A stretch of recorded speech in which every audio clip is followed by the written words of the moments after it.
بسم اللہ الرحمن الرحیم۔ السلام علیکم دوستو، کیسے ہیں آپ؟ امید کرتا ہوں کہ آپ سب خیریت سے ہوں گے۔ دوستو، اگر آپ چینل پر نئے ہیں تو چینل کو سبسکرائب کر دیں اور ویڈیو اگر پسند آئے تو اسے لائک کر دینا۔ اور ہاں دوستو، یہ بہت ہی انٹرسٹنگ بات ہے اور یہ ہر گھر کی کہانی ہے۔ ویڈیو کو پورا دیکھنا، انشاءاللہ آپ کو وقت ضائع نہیں ہوگا۔ اعوذ باللہ من الشیطان الرجیم، بسم اللہ الرحمن الرحیم۔ والدین اور نوجوان ضرور پڑھیں موجودہ دور کی ایک دکھی حقیقت۔ کیا یہ ایک سلگتا ہوا اور دکھ بھرا سچ نہیں ہے جو اس معاشرے کے تقریباً ہر گھر میں پنپ رہا ہے؟ اور وہ کیا ہے؟ معذوری۔ لڑکا ہو یا لڑکی، جوانی کے عروج میں قدم رکھ چکے ہیں، صحت قابل رشک ہے، مگر گھر میں ایسے رہتے ہیں جیسے خصوصی افراد۔ صبح اٹھیں گے، بستر ویسے ہی بے ترتیب چھوڑ دیں گے کہ ماں آ کر یہ درست کر دے گی۔ کپڑے تبدیل کریں گے، جہاں اتاریں گے وہیں یا کسی کونے خدرے میں رکھ چھوڑیں گے۔ ماں آئے گی، اٹھائے گی، دھوئے گی، استری کرے گی اور واپس تہذیب کے ساتھ ان کی الماری میں رکھ دے گی۔ کھانا انہیں تیار ملنا چاہیے۔ کھانے سے پہلے یا کھانا کھا چکنے کے بعد ان کی کوئی ذمہ داری نہیں ہوتی۔ پلیٹیں اٹھانا یا گلاس واپس رکھ چھوڑنا بالکل بھی نہیں۔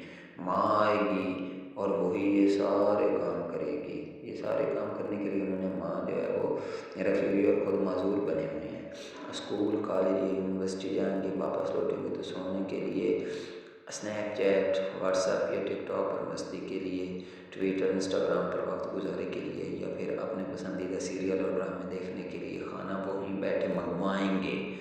فقط لقمے کے لیے ہاتھ بڑھانا یا اسے نگلنا ان کا کام ہوگا۔ اس کے لیے بھی ان کا شکریہ، کیونکہ اس کے بعد انہوں نے ٹی وی یا لیپ ٹاپ یا آئی پیڈ پر دوبارہ جہاد کے لیے واپس جانا ہوگا۔